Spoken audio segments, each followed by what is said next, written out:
தர்காவிற்கு பின்புறம் உள்ள காசி விஸ்வநாதன் கோவில் வளாகத்தில் பன்னி குட்டிகளை வளர்க்க அனுமதி வேண்டி பாஜகவை சேர்ந்த வழக்கறிஞர் முத்துக்குமார் தலைமையில் மனு அளித்துள்ளனர்.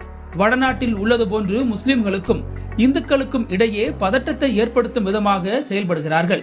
கோவிலுக்கு போகும் வழியாக தர்கா இருப்பதால் முஸ்லிம்கள் எங்களின் வழிபாட்டிற்கு தடையாக இருப்பார்கள் என்ற அச்சம் இருப்பதால் பாதுகாப்பு கொடுக்க வேண்டும் என ஆட்சியரிடமும் காவல்துறை கமிஷனரிடமும் மனு அளித்துள்ளோம் என தர்கா வழியா பன்றிகளை கொண்டு போறோம், பன்றி குட்டிகளை கொண்டு போய் கோவில் வளாகத்தில் வளர்க்க போறோம்னு சொல்லி இந்த மதுரை தர்காவுடைய விஷயத்த பாஜகவை சேர்ந்தவங்க இந்த விஷயத்தை பெரிய ஒரு விவகாரமான பாதைக்கு கொண்டு போயிட்டு இருக்காங்க.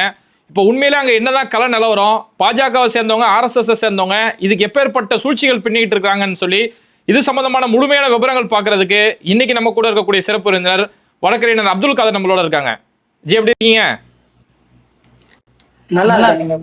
நல்லா இருக்கேன் ஜி. இப்போ இந்த மதுரையோட இந்த திருப்பரங்குன்றம் தர்கா சம்பந்தமான விஷயத்துல வந்து பாஜகவை சேர்ந்த வழக்கறிஞர் முத்துக்குமார் வந்து இன்னைக்கு ஒரு கருத்து ஒன்று சொல்லியிருக்கிறாரு. நாங்க வந்து மேல வந்து தர்கா வழியா வந்து பன்றி குட்டிகளை கொண்டு போறோம், பன்றிகளை கொண்டு போய் கோவில் வளாகத்துல வளர்க்க போறோம், இஸ்லாமியர்கள் இதுக்கு எந்த எதிர்ப்பு தெரிவிக்க கூடாது, காவல்துறை எங்களுக்கு பாதுகாப்பு கொடுக்கணும் அப்படின்னு சொல்லி ஒரு சர்ச்சைக்குரிய விஷயத்த சொல்லியிருக்கிறாங்க. இந்த விவகாரத்தை பத்தி உங்களோட கருத்து என்ன ஜி?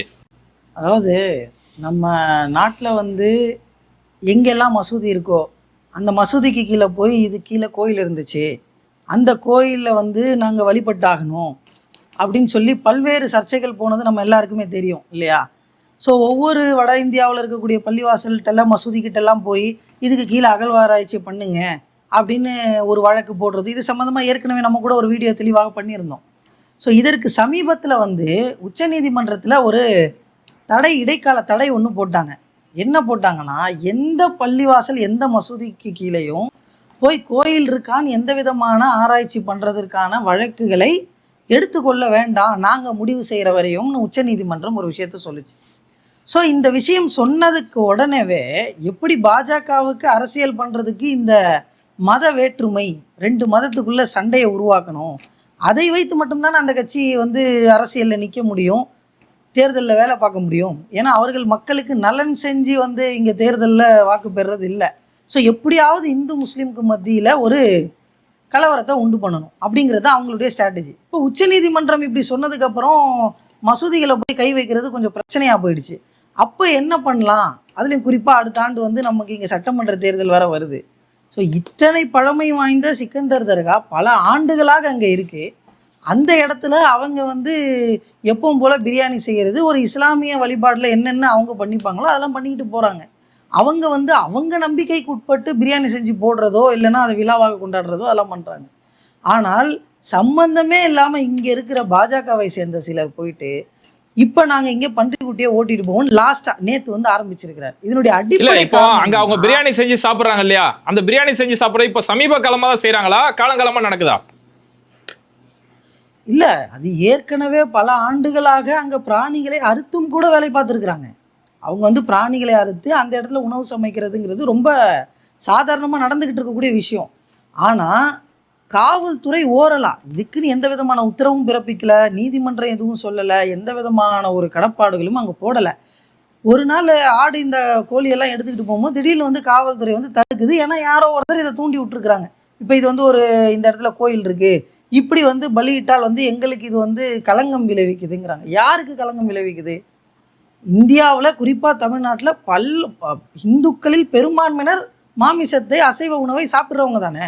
இது மாட்டுக்கறி பிரச்சனை கூட இல்லை, மாட்டுக்கறியே இருந்தாலும் தவறில்லை, அது வேறு விஷயம். ஆனால் இது மாட்டுக்கறி சம்பந்தமான பிரச்சனையே கிடையாது. அசைவ உணவு எத்தனையோ பேர் சாப்பிட்றாங்க. கொஞ்ச நாளைக்கு முன்னாடி நீங்கள் இன்னொன்று நோட் பண்ணிங்கன்னா, கோயம்புத்தூரில் ஒரு பீஃப் கடையை வச்சவங்களை எந்த அளவுக்கு மிரட்டி அந்த பாஜக அந்த இடத்துல ஒரு கலவரத்தை ஏற்படுத்துகிற அளவுக்கு கூட்டத்தை கூட்டி என்னென்ன பண்ணிகிட்டு இருக்காங்கங்கிறத பார்த்துக்கிட்டு தான் இருக்கும். ஸோ எப்படியாவது இந்த இறைச்சிகளை வச்சாவது அரசியலை கொண்டு வந்துடணும், இந்த 2 தரப்புக்குள்ளே ஒரு மோதலை கொண்டு வரணும்னு இந்த இடத்துல பலியிடுறதுங்கிறது எங்களுக்கு களங்கம் விளைவிக்குதுன்னு ஒரு விஷயத்தை கொண்டு வந்து அதை பரபரப்பாக்கி காவல்துறைக்கு ஒரு அழுத்தம் கொடுத்து அவங்க அதை நிறுத்துகிறாங்க. ஸோ நிறுத்துகிற அப்புறம் அங்கே போகிறாங்க, அந்த இடத்துல நவாஸ் கனிங்கிற MP போகிறாரு, பல்வேறு நபர்கள் வந்து அங்கே என்ன விஷயம்னு கேட்குறாங்க. கேட்கும் போது இல்லைங்க, நீங்கள் இப்போதைக்கு வந்து சமைச்ச அசைவ உணவை வேணால் எடுத்துகிட்டு போய் ஒரு வெளிப்படையாக சொன்னோம்னா கீழே பிரியாணி செஞ்சு வேறு எங்கேயாவது பிரியாணி செஞ்சு எடுத்துகிட்டு போய் அந்த இடத்துல வச்சு கூட நீங்கள் சாப்பிட்டுக்கலாங்கிறாங்க. அப்போ இது ஒரு பெரிய சர்ச்சையை முஸ்லீம் சமூக மக்கள்கிட்ட ஏற்படுத்தக்கூடாதுன்னு ஒரு அசைவ உணவை அந்த இடத்துல சமைச்சு எடுத்துகிட்டு போய் சாப்பிட்றாங்க. ஒன்றும் அவ்வளோ பெரிய பிரச்சனை இல்லை அப்படின்னு இஸ்லாமிய சமூகத்திலேருந்து ஒரு பதில் கொடுக்குறாங்க. ஆக்சுவலாக நமக்கு கிடைக்க வேண்டிய உரிமைங்கிறது அந்த இடத்துல வழக்கமாக நடத்துகிறத மீண்டும் கொடுக்க வேண்டும்னு கேட்டாலும் கூட இப்போதைக்கு இந்த பிரச்சனையை ஒரு மத மோதலாக கொண்டு வரக்கூடாதுன்னு அறிவிப்பு கொடுக்குறாங்க. ஆனால் இந்த அறிவிப்புக்கு அண்ணாமலை ஒரு அறிக்கை விடுறார். என்னன்னு, அந்த இடத்துல ராமநாதபுரத்தை சேர்ந்த எம்பிங்கிறவர் அசைவம் சமைச்சு வச்சிருந்த ஒரு விஷயத்தை எடுத்துக்கிட்டு போய் சமைச்ச கறியை கொண்டு போய் அந்த இடத்துல வச்சு சாப்பிட்டதுங்கிறது இந்துக்களினுடைய மனதையே புண்படுத்திருச்சு, திருப்பரங்குன்றத்தினுடைய அந்த மலையினுடைய புனிதத்தையே கெடுத்துருச்சுன்னு ஏதோ இன்னைக்கு தான் அவர் பிரியாணி எடுத்துகிட்டு போய் அங்கே வச்சு 4 பேர் அங்கே சாப்பிட்ட மாதிரி ஒரு அறிக்கையை கொடுக்குறாரு. இங்கே எல்லோரும் கோயிலை தாண்டி போனாலும், கோயிலுக்கு 2 வீடு தள்ளி வீட்டில் வாடகைக்கு இருந்தாலும், எங்கே இருந்தாலும் அவங்க உரிமை அவங்க மட்டும் சாப்பிட்டுக்கிறாங்க. உங்கள்கிட்ட கொண்டு வந்து நீங்கள் சாப்பிட்டு தான் ஆகணும், இந்த வழியாக போகிறவங்கலாம் இதில் ஒரு பீஸை டேஸ்ட் பண்ணால் தான் நீங்கள் இதை கடந்து போகணும்னு யாரும் சொல்லலையே. அவங்க செய்கிற அந்த உரிமையையே இது ஒட்டுமொத்த இந்துக்களை கலங்கப்படுத்துதுன்னு ஒரு அறிக்கையை கொடுத்து இதை செய்தவர் மீது நடவடிக்கை எடுக்கணுங்கிற லெவலுக்கு அவர் இதை மத மோதலை தூண்டுற வகையில் பேசுகிறாங்க. சரி, எம்பி நவாஸ் கனி அந்த இடத்துல அவர் சாப்பிட கூட இல்லை. அன்னைக்கு அங்க அந்த பகுதியில் இருக்கக்கூடிய மக்கள் சாப்பிட்டாங்க. எம்பி நவாஸ் கனி சாப்பிடலன்னு அவர் சொல்லியிருந்தாரு. ஆமா, அவர் நான் சாப்பிடல, நான் உச்சிக்கு போய் நின்று பண்ணன்றதுக்கு என்ன ஆதாரம் இருக்குன்னு வெளிப்படையா கேட்கிறாரு. ஏன் உங்களால அண்ணாமலை பதவியிலிருந்து விலகுவதற்கு தயாரான்னு கேட்கிறாரு. அவர் நிரூபிக்க முடியுமான்னு வெறும் ஒரு போஸ்ட சோசியல் மீடியாவில் போட்ட காரணத்துக்காகவே அவர் அதை செஞ்சாருங்கிறார். ஆனால் என்ன கேட்டால் அவர் செஞ்சிருந்தாலே என்ன தப்புங்கிற இதேதோ ஒரு குற்றம் மாதிரி அவர் செய்யலை. ஒரு தவறான தகவல், ஒரு பொய்யான தகவலை ஒரு பாரதிய ஜனதா கட்சிங்கிற ஒரு தலைவராக தன்னை மிகப்பெரிய ஐபிஎஸ் படித்த அறிவாளின்னு சொல்கிற ஒரு ஆள் தவறான தகவலை சொல்கிறாருங்கிறதுக்கு அந்த மறுப்பு அவர் சொல்கிறாரு. அவர் தரப்புலேருந்து நாங்கள் போகலைங்கன்னு. ஆனால் போயிருந்தாலுமே அந்த இடத்தில் சாப்பிட்டு இருந்தாலுமே என்ன பிரச்சனை அதை சொல்லுங்கள். ராமநாதபுரம் எம்பி என்ன எத்தனை எம்எல்ஏ வேணாலும் போய் சாப்பிடட்டும், அவங்க வயிறு அவங்க வாய் அந்த இடத்துல கொண்டு போய் சமைச்சதை எடுத்துகிட்டு போய் சாப்பிட்றாங்க. இதில் என்ன பிரச்சனை வரப்போகுது? இதை பேசுனாங்க, இப்படி சாப்பிட்டாங்கன்ற அந்த ஒரு காரணத்தை கணக்கு காட்டி இப்போ நீங்கள் சொன்னீங்களே பன்றிக்குட்டியை காசி விஸ்வநாத கோயிலுக்கு நாங்கள் கொண்டு போக போகிறோம், தாராளமாக கொண்டு போங்க. இல்லை, அது பாஜகவுடைய ஒரு வழக்கறிஞர் இந்த கருத்தை பேசுகிறாரு. இல்லை, அதுதான் சொல்கிறேன். இப்போ அந்த சப்ஜெக்டே கொஞ்சம் டைல்யூட் ஆகிடுச்சு. இப்போ அதை வச்சு ஒரு மிகப்பெரிய கலவரம் உடனே அங்கே நடந்துடல, பிரச்சனையாக மட்டும்தான் இருக்குது. இப்போ பன்றிக்குட்டி ஏன் பன்றிக்குட்டி எடுத்துகிட்டு போகிறோன்னா அதுக்கு புராணம் கிராணம் ஏதோ ஒரு வழக்கம் சொல்கிறாங்க. சரிங்க, அப்படியே நான் இந்து மதத்தினுடைய நம்பிக்கையில் தலையிட விரும்பலை, நான் அதுக்குள்ளே போகல. அந்த நம்பிக்கையின் அடிப்படையிலேயே பன்றிக்குட்டியை காசி விஸ்வநாதன் கோயிலுக்கு கொண்டு போகணும்னே வச்சுக்கோங்களேன். இத்தனை ஆண்டு காலமாக ஏன் கொண்டு போகல? இத்தனை ஆண்டு காலமாக நீங்கள் அதே மாதிரி ஒரு வழக்கத்தை கொண்டு போய் அங்கே பன்னிக்குட்டியை வளர்த்தோ அல்ல அதை பராமரித்தோ அதை நீங்கள் என்ன வேணால் செஞ்சுருந்தாலோ அது உங்களுடைய வழக்கம்னு இருந்திருந்தா அதை பற்றி பேசுனா ஓகே. இந்த பிரச்சனை வந்ததுக்கப்புறம் இப்போ நான் பன்றிக்குட்டியை கொண்டு போகிறேன்னு சொல்கிறதுனுடைய உள்நோக்கம் என்னென்னா, இஸ்லாமியர்கள் பன்றி அப்படிங்கிறத தீண்ட மாட்டாங்க, அந்த உணவை பன்றி கறிங்கிறத சாப்பிட மாட்டாங்க, அதை விரும்ப மாட்டாங்க, அது அவங்களுக்கு தடை செய்யப்பட்ட விஷயங்கிறதுனால அதுவும் நாங்கள் மசூதி வழியாகத்தான் கொண்டு போவோம், அதுதான் வழி, அந்த வழியாக நாங்கள் கொண்டு போகும்போது பிரச்சனை வரும், அதுக்கு நீங்கள் கொடுங்க பாதுகாப்புன்னு. பிரச்சனை வரும்னு தெரிஞ்சே அந்த விஷயத்தை செய்கிறது மத நம்பிக்கைக்காக இல்லை. இவ்வளவு நாளாக அந்த இடத்துல பன்றிக்குட்டியை கொண்டு போய் காசி விஸ்வநாதர் கோயிலில் பண்ணலை. அவங்க முழுக்க இதை ஒரு கலவரமாக மாற்ற வேண்டும், அதை அடிப்படையாக வைத்து தேர்தலில் இதை எப்படியாவது இம்பேக்டை கொண்டு வரணும், இங்கே ஒரு இந்து முஸ்லீம்ங்கிற கலவரத்தை கொண்டு வரணுங்கிறது தான் அடிப்படை. அதனால தான் அதை கொண்டு போகிறாங்க. அவங்க சாதாரணமாக எத்தனை பன்றிக்குட்டியை கொண்டு போனாலும் பிரச்சனை இல்லை, அங்கே கொண்டு போய் வளர்த்தாலும் பிரச்சனை இல்லை. உண்மையை சொல்லணும்னா அதை எடுத்துகிட்டு போகிறதுல எந்த பிரச்சனையும் பெருசாக இருக்க போகிறதில்ல. ஆனால் இந்த சம்பவம் நடந்த பிறகு அந்த இடத்துல நீங்கள் அசைவமே சாப்பிடக்கூடாதுன்னு சொல்லிட்டு இதை கொண்டு போகும்போது தான் இது மிகப்பெரிய சிக்கலாக வருது. இல்லைன்னா அது வர வேண்டிய தேவையே அங்கே இருக்காதே. அதே மாதிரி பாத்தீங்கன்னா இப்போ எச்ராஜா பொறுத்த வரைக்கும் அவருமே இத்தனை நாளா அந்த கோயில் பக்கம் போன செய்தி நம்ம பார்த்திருக்க மாட்டோம். ஆனா இந்த சர்ச்சை உருவான பிறகு எச்ராஜா உள்ள போய் பாக்குறாரு. வரக்கூடிய 4ஆம் தேதி நான் அங்க போய் ஆர்ப்பாட்டம் பண்ண போறேன், பெரிய கூட்டத்தோட போறேங்கிறாரு. எச்ராஜாவோட கருத்தை எப்படி பாக்குறீங்க? இல்லை, அவர் எப்படியாவது இந்த மாதிரியான விஷயம் வந்தால் தான் எச்ராஜா வெளியவே பேச முடியும். அவர் சுத்தமாக நாட்டினுடைய வரி என்ன ஆச்சு, மக்கள் இவ்வளோ வரி தமிழ்நாட்டுக்கு தரல, அதை பற்றி எந்த அரசு ரீதியாக இந்த தமிழ்நாட்டிற்கு கிடைக்க வேண்டிய திட்டங்கள் இது குறித்துலாம் பேசும்போது வெளியே வர மாட்டார். ஆனால் ஹிந்து முஸ்லீம்னு ஒரு மேட்ரு வந்தால் ஃபஸ்ட்டு ஆளாக நிற்கிறது எச்ராஜா. அதை வைத்து எப்படியாவது, ஏன்னா அதை வச்சு மட்டும்தான் அவருக்கு அரசியல் பண்ணி பழக்கம். அண்ணாமலைக்கு முன்னாடியிலேருந்தே அவர் சீனியர். அதனால் நான் திருப்பரங்குன்றம் கோயிலுக்கு போகிறேன், நீங்கள் எத்தனை தடவை வேணால் கோயிலுக்கு போங்களேன், யார் உங்களை வேணானது? இதுக்கு முன்னாடி யாராவது உங்களை கோயிலுக்கு போகக்கூடாதுன்னு தடுத்தாங்களா? அந்த கோயிலுக்கோ அல்ல தமிழ்நாட்டில் இருக்கக்கூடிய எந்த கோயிலுக்கும் நீங்கள் போங்களேன், யாருக்கும் எந்த பிரச்சனை இல்லையே. ஆனால் நீங்கள் கும்பலை கூட்டிக்கிட்டு நான் பன்றி குட்டியோடு போவேன், நான் இதை எதிர்க்கிறதுக்கு தான் போகிறேன்னு போகும்போது தான் அந்த இடத்தில் ஒரு மிகப்பெரிய சர்ச்சை வந்து கிளம்பும். அப்போ இந்த நாட்டில் கொடுக்கப்பட்டிருக்கக்கூடிய சம உரிமை, நான் என்ன சாப்பிடணும் அப்படிங்கிற தீர்மானிக்கிற உரிமை இங்கே யாருக்கும் கிடையாது. நான் எதை உங்களுக்கு கொடுக்கணும், நீங்கள் என்ன சாப்பிடணும்னு சொல்கிறது இருந்தால் ரைட்டு, நான் என்ன சாப்பிடணும்னு சொல்லக்கூடிய உரிமை உங்களுக்கு இல்லை.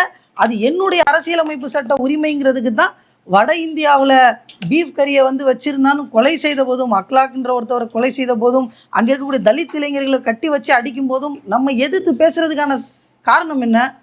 உணவுங்கிறது அவங்களுடைய தனிப்பட்ட உரிமை, அதில் நீங்கள் தலையிடாதீங்க அப்படிங்கிறது தான். ஸோ அதில் வந்து நாங்கள் தலையிடுவோம்.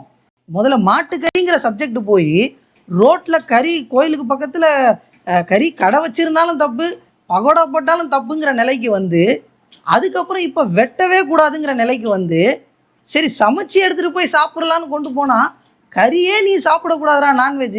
இதை எதிர்க்கிற எத்தனை பேர் நான்வெஜ் சாப்பிடாதவங்கன்னு நினைக்கிறீங்க நீங்கள்?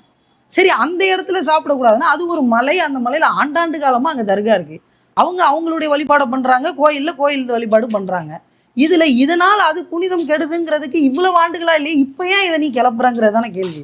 அப்ப பல இந்துக்களுமே அந்த தர்காவுக்கு வந்து அந்த அசைவ உணவு சாப்பிடுறாங்கன்னு சொல்லி அங்க களத்துல இருந்து தகவல்கள் வருது. இந்துக்களுமே அங்க போய் விரும்பி சாப்பிடுவாங்களாம். ஆமா, அது பல ஆண்டுகளாக நடக்குது. தர்காவில் போட்டா ஏழையா இருக்கக்கூடிய தர்கா அப்படிங்கிற ஒரு கான்செப்ட் வந்து நிறைய பேருக்கு புரியாம இருந்திருக்கும். அதாவது இஸ்லாமிய மார்க்கத்துல வந்து மசூதி அப்படிங்கிறது வேற, தர்காங்கிறது வேற. மசூதிங்கிறதுல பெரும்பான்மையா வந்து வழிபாடு நடக்கும், வேலை தொழுகை தான் அதிகமாக பிரதானமாக இருக்கும். அந்த இடத்துல உணவு சமைக்கிறதுக்கான வேலைங்கிறது கம்மியாக இருக்கும். ஆனால் தமிழ்நாட்டில் இருக்கக்கூடிய, இந்தியாவில் இருக்கக்கூடிய தர்காக்கள் அப்படிங்கிறது என்னென்னா, எல்லா மதத்தில் இருக்கக்கூடியவங்களும் அதை வந்து ஒரு இடமாக வந்து பார்க்குறதுக்காக, அந்த மேலே நம்பிக்கை இல்லாத இந்துக்களாக இருந்தாலும் அஜ்மீர் தர்காவுக்கு போவாங்க, நாகூர் தர்காவுக்கு போவாங்க, அந்த மாதிரி ஒரு தர்காவுக்கு போவாங்க. அப்படி போகிற ஏழைகளுக்கு, எதுவும் உணவுக்கு வழி இல்லாதவர்களுக்கெல்லாம் அந்த தர்காவில் ரெகுலராக உணவு சமைச்சு அவங்களுக்கு இலவசமாக, எப்படி கோயிலில் பிரசாதம் போடுறாங்க இல்லையா, அதே மாதிரி தர்காவில் வந்து அந்த உணவு கொடுக்குற வழக்கம்ங்கிறது வழக்கமான ஒன்று. இதை மதங்கள் கடந்து, சாதி கடந்து அந்த இடத்துல இருக்கிறவன் விரும்பி சாப்பிடுவான், பிடிக்கலைன்னா விட்டுட்டு போவான், அவ்வளோதான் கான்செப்ட். ஆனால் இதுக்குள்ளே இவ்வளோ பெரிய அரசியலை விதைக்கிறது எவ்வளவு ஆபத்தானது, அதை செய்பவர்களுடைய பின்னணி என்ன? சரி, ஏதாவது ஒரு ஹிந்து, இத்தனை ஆண்டு காலமாக திருப்பரங்குன்றத்துக்கு போன ஏதாவது ஒரு ஹிந்து வந்து இது மாதிரி ஒரு பொதுநல வழக்கோ, இல்லை அவருக்கு காமனாக எங்களுக்கு மனம் புண்படுதுன்னோ ஏதாவது அந்த நிர்வாகத்துக்கிட்ட வந்து சொல்லியோ, இல்லை இதுக்கு முன்னாடி இந்த பிரச்சனை இருந்துதான்னு கேட்டால் இல்லை. இது பண்ணுறது, வழக்கு போட்டது, இப்போ பன்றிக்குட்டியை எடுத்துகிட்டு போகிறேன்னு ஆரம்பிக்கிறது பாஜகவினுடைய வழக்கறிஞர். இதில் வந்து நாங்கள் இந்த பிரச்சனைக்கு எதிராக நாங்கள் கும்பலை கூட்டிக்கிட்டு போகிறோங்கிறது எச் ராஜா, அறிக்கை விடுறது அண்ணாமலை. அப்போ முழுக்க இது இந்துக்கள் யாரும் எதிர்க்கவில்லை, இந்துக்களுக்கு இதில் பிரச்சனை இல்லை, பாஜக தான் இதை வைத்து அரசியல் செய்து கொண்டிருக்கிறது அப்படிங்கிறத எல்லோரும் அறிந்திருக்கிறார்கள். அதனால தான் இன்னமும் அமைதியாக இருக்கிறோம். ஆனால் இவர்கள் இதை எப்படியாவது கலவரமாக்கணும்னு போகும்போது இந்த இடத்தில் அரசாங்கம் மிக கடுமையான நடவடிக்கை எடுத்து இந்த விஷயத்தில் ஒரு முற்றுப்புள்ளியை வைத்து அவர்களுடைய உரிமையை நிலைநாட்ட வேண்டும்ங்கிறது தான் நம்மளுடைய கோரிக்கையை. அதே மாதிரி இதுல இன்னொரு ஆபத்தான ஒரு கருத்துமே பார்க்க முடியுது. இப்போ எச் ராஜா அவர் பேசும்போது இது வந்து சிக்கந்தர் மலை கிடையாது, ஸ்ரீ கந்தர் மலை அப்படின்னு சொல்லி ஒரு புது வகையான கதை சொல்றாரு. பாஜக ஆதரவாளர்கள் அவங்களுடைய எக்ஸ்பேஜ், வாட்ஸ்அப் மாதிரியான தளங்கள் என்ன சொல்றாங்கன்னா, அந்த தர்கா வந்து ஆக்கிரமிக்கப்பட்ட இடம், இவங்க முழு மலையுமே ஆக்கிரமிக்க பாக்குறாங்க அப்படின்னு சொல்லி இப்படி பல வதந்திகளும் புரளிகளையும் பரப்பி விடுறாங்க. இதோட உண்மைத்தன்மை தான் என்னஜி? அதாவது அந்த மலையில இது ஆண்டாண்டு காலமா இருக்கக்கூடிய ஒரு தர்கா. அந்த தர்கா இவங்க சொல்ற மாதிரி இந்த சி கந்தர்னு சொன்னீங்க பார்த்தீங்களா, இந்த மாதிரி தான் ஒவ்வொரு மசூதிக்கும் ஒரு பேர் வச்சுக்கிட்டு இருக்காங்க. ஞான்வாப்பில ஏன் தாஜ்மஹாலுங்கிறத, உலக அதிசயமாக இருக்கக்கூடிய தாஜ்மஹால்லையே கீழே சிவன் கோயில் இருக்குது அப்படின்னு சொல்லி வழக்கு போட்டு அதை இடிக்கணும்னு கேட்குறாங்க. அப்போ எந்த ஒரு அடையாளங்கள்லாம் இருக்கோ அந்த அடையாளங்களுக்கு கீழே எந்த விதமான அதிகாரப்பூர்வ வரலாற்று நிகழ்வுகள் இல்லைனாலும் அதுக்கு ஒரு பேரை கொடுத்துட்டு, நம்ம அர்ஜுன் சம்பத் வந்து சாந்தோம் சர்ச்சுவே வந்து கோயில் அடிச்சுட்டு தான் சர்ச்சு கட்டினாங்கன்னு சொல்லியிருக்கிறார். ஸோ இந்த மாதிரி பிற மதத்தை சார்ந்தவர்களுடைய வழிபாட்டு தலம் எல்லாம் இப்படித்தான் கன்வெர்ட் ஆச்சு, இப்படித்தான் வந்துச்சுன்னா அப்போ அந்த மக்கள் எங்கேருந்து வந்தாங்க?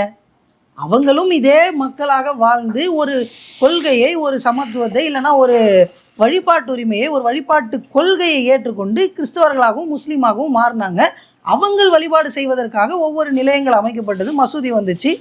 அந்த காலத்தில் தர்காக்கள் அப்படிங்கிறது அந்த பரப்புரை செய்து வந்த சில சூஃபிக்கள்னு சொல்லுவாங்க, அவங்கெல்லாம் வந்த இடங்களை தர்காக்கள் அப்படின்னு மாற்றி வச்சிருக்கிறாங்க. ஸோ இதில் இடித்து விட்டு தான் செய்தார்கள்னு எந்த அடிப்படை ஆதாரமும் இல்லை அப்படின்னாலும் அதற்கு ஒரு பேரை கொடுத்து விட்டு இவங்க இதை செய்வாங்க. அதுதான் அவர்களுடைய ஸ்ட்ராட்டஜி. அதுக்காக தான் இவர்கள் இந்த மாதிரி செய்யறதே அந்த மத மோதலை ஏற்படுத்துறது. சரி, கடைசியா ஒரு கேள்வி. இப்போ எச் ராஜா 4ஆம் தேதி பெரிய ஆர்ப்பாட்டம் செய்ய போறேன், பெரிய படையோட போறாங்கிறாரு. இதுக்கு மதுரை மக்களுடைய ஆதரவு கிடைக்கும்னு எதிர்பார்க்குறீங்களா?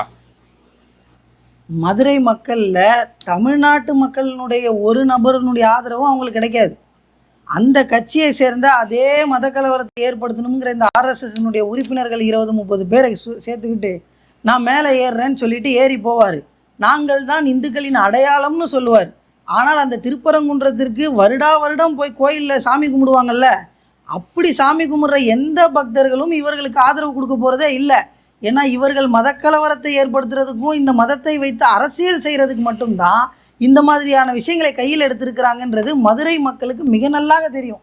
அதுலேயும் குறிப்பாக தமிழ்நாட்டில் இருக்கக்கூடிய எல்லோரும் உன்னிப்பாக கவனித்து கொண்டிருக்கக்கூடிய விஷயம். அதனால் இவங்க கட்சியை சேர்ந்த ஒரு 20-30 பேர் அன்றைக்கி லைட்டாக பொட்டு வைக்கிறவங்க கூட ஒரு பெருசாக 3 பட்டையை போட்டு நின்று நாங்கள் தான் அடையாளம், நாங்கள் தான் இந்துக்களின் பிரதிநிதி, மதுரை மக்களே நாங்கள் தான்னு கூட சொல்லுவாங்களே தவிர ஒரு காலமும் மதுரை தமிழகத்தினுடைய ரெகுலராக அந்த கோயிலுக்கு போய் சாமி கும்பிட்டுருக்கிற ஒரு சாமானிய இந்துக்கள் நிச்சயமாக எச் ராஜாவையோ இந்த பாஜகவினுடைய இந்த தந்திரத்தையோ ஆதரிக்கவே மாட்டார்கள் அப்படிங்கிறத உறுதியாக சொல்ல முடியும். சரிங்க ஜி, இந்த ஒரு குறுகிய நேரத்தில் பல அருமையான தகவல்கள், அங்கே களத்தில் இருக்கக்கூடிய பல விஷயங்கள், இவங்க எப்படி மாட்டை வச்சு அரசியல் செய்கிறாங்க, பன்றியை வச்சு அரசியல் செய்கிறாங்கன்னு சொல்லி ரொம்ப அழகாக கள நிலவரத்தை பதிவு செஞ்சீங்க. நிகழ்ச்சியில் கலந்துட்டு ரொம்ப நன்றி. கண்டிப்பாக அடுத்த நிகழ்ச்சியில் சந்திப்போம். கண்டிப்பாக இது மாதிரி வீடியோக்களை தொடர்ந்து பார்க்கறதுக்கு மறக்காம பேட்டை டிவியை சப்ஸ்கிரைப் பண்ணிட்டு இந்த வீடியோக்களை உங்க நண்பர்களுக்கு அதிகமாக ஷேர் செய்யுங்க. இணைந்திருப்போம்.